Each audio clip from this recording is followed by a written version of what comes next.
हाय viewers. आज मैं अपने पसंदीदा विषय को लेकर आपके सामने आई हूँ। वो है जो एक पुस्तक है मेरे पास, आधी दुनिया का पूरा सच। सुरेश चंद्र जी हैं। ये बहुत नाट्य विधाओं में बहुत पारंगत हैं। इनके बहुत सारे नाटक पब्लिश हैं।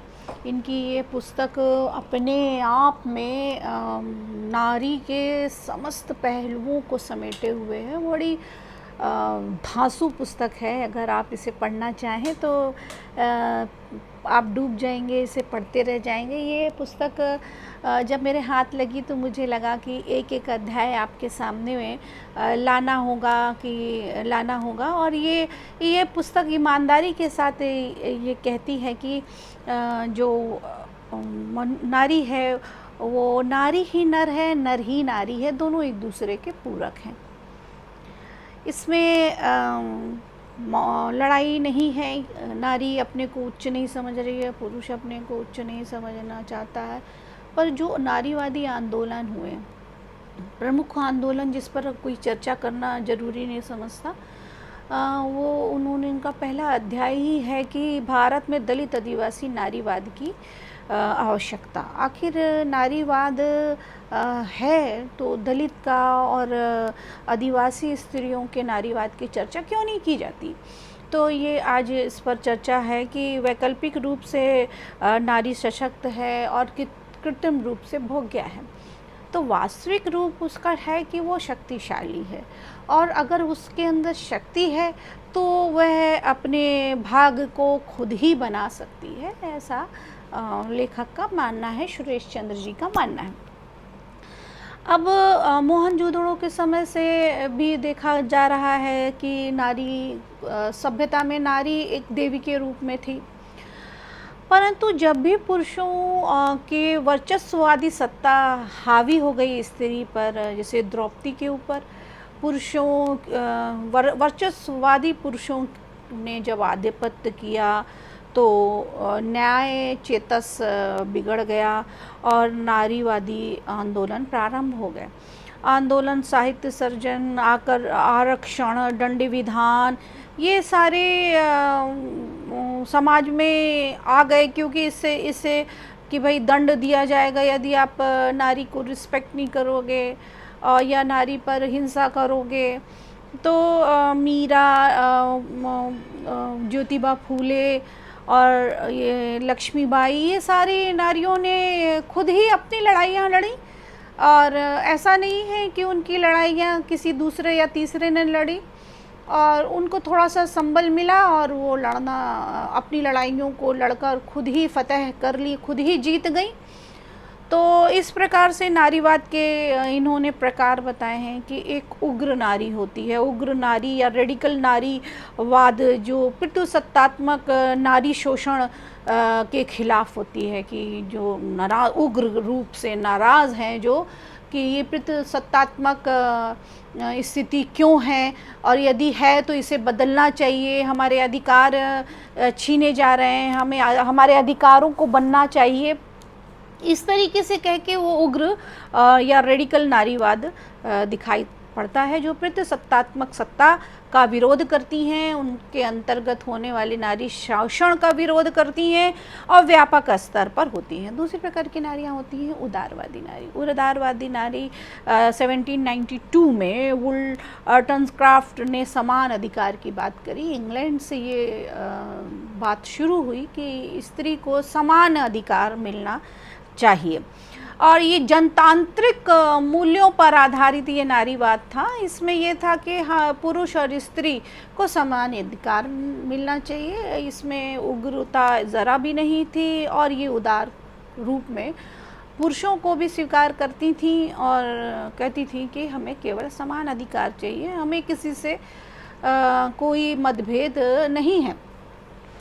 अब इसके बाद फिर मार्क्सवादी या समाजवादी नारीवाद आता है, जो श्रम विभाजन होने लगा और नारी प्रजनन यौन कर्म का अधिकार नारी से छिन चुका था, उसको प्राप्त करने के लिए लड़ाइयाँ शुरू हुई और श्रम करने पर समान वेतन की मांग शुरू हुई। यह मार्क्सवादी समाजवादी नारीवाद था। मनोविश्लेषणवादी नारीवाद पूरा फ्रायड, एडलर, युंग के पर आधारित था कि जीवन निश्चित है और स्त्रियां यदि मनोविकारी हो रही हैं, उनकी मानसिक क्रियाएं बाधित हो रही हैं, वो दुखी हो रही हैं, तो क्यों हो रही हैं, इसमें शोषण कहाँ तक जिम्मेदार है, उसके लिए ये नारीवाद का जन्म हुआ, जिसे मनोविश्लेषणवादी नारीवाद कहते हैं। कि फिर पारिस्थितिक नारीवाद, जो स्त्री को वस्तु बना दिया इस बर्बर समाज ने, इस वस्तु बनने का उन्होंने विरोध किया कि मैं निर्जीव वस्तु की तरह हमें आप इस्तेमाल नहीं कर सकते, हमारे अंदर भी फीलिंग्स हैं, हमारे अंदर भी इच्छाएं हैं, हमारे अंदर भी चेतना है, बुद्धि है, हम अपने काम खुद ही कर सकते हैं। इस प्रकार से उन्होंने उस बर्बरता का विरोध किया। फिर एक नारीवाद आया जो अश्वेत नारीवाद था, जो दक्षिण अफ्रीका से प्रारंभ हुआ। अश्वेत नारीवाद जो भेदभावपूर्ण नीतियों का विरोध करता था, और 1983 ईस्वी में एलिस वॉकर ने अश्वेत नारीवाद पर एक पुस्तक भी लिखी थी 1983 में। स्वच्छंद नारीवाद स्वच्छंद विचार का है, वो नारी मुक्ति, यौन मुक्ति की आकांक्षा करती हैं और कहती हैं कि मैं पूरी तरीके से आज़ाद हूँ और यौन शुचिता कोई बात नहीं होती है और स्वच्छंद विचार होते हैं, आचरण का कोई हमारा आचरण ही महत्व रहता है। तो इस पर बहुत सारे मनुवादी विरोध भी हुए। 1979 यूपी में माता प्रसाद ने दलित नारियों के अधिकारों की बात की और सुअरदान उपन्यास उन्होंने लिखा, और उस उपन्यास से जो त्रिस्तरीय शोषण हो रहा था, और जेएनयू के प्रोफेसर तुलसी राम ने भी मुर्दिया, मरकणिका और आत्मकथा में यथार्थ जीवन का और नारीवाद का फ़ोटो खींचा या उस पर चर्चा की और उस पर बात की। तो ये है कि नारीवाद बदले तो किस तरीके से बदले, उदारवाद हो या उदारवादी से या पारिस्थितिक नारीवाद से या मनोविश्लेषण में। मुझे लगता है कि सारी नारीवाद मिलकर एक नारीवाद बनेगा, जिसमें स्त्री को समान अधिकार मिलेगा और वो जो मनमानी समाज कर रहा है या करने के लिए जो उत्सुक होता है, उस पर रोक लगानी चाहिए। आज इतने सारे कानून बने हैं, परंतु इतने नारी विमर्श हो रहे हैं, इतने नारीवादी आंदोलन सीना तान कर खड़े हैं, परंतु मुझे नहीं लगता कि अभी भी इस नारी आंदोलन की आवश्यकता ख़त्म हुई है, क्योंकि आज भी समाज में बहुत सारी स्त्रियां हैं बहुत सारी स्त्रियां हैं जो इस तरीके से बहुत संघर्ष कर रही हैं। मुस्लिम स्त्रियां, उनकी आर्थिक स्थिति अभी भी बहुत डामाडोल है, और अश्वेत महिलाएं जिनको परंपरा के नाम पर और उनको बहुत सारे अंधविश्वासों में जकड़ना, और स्त्रियां आज भी चाहे कुलीन वर्ग की हों, चाहे निम्न वर्ग की हों, चाहे मध्यम वर्ग की हों, आज भी वो अभूतपूर्व संघर्ष कर रही हैं उनकी लड़ाई में। मुझे लगता है कि आदि दुनिया का पूरा सच समझने में हम लोगों को मदद मिलेगी।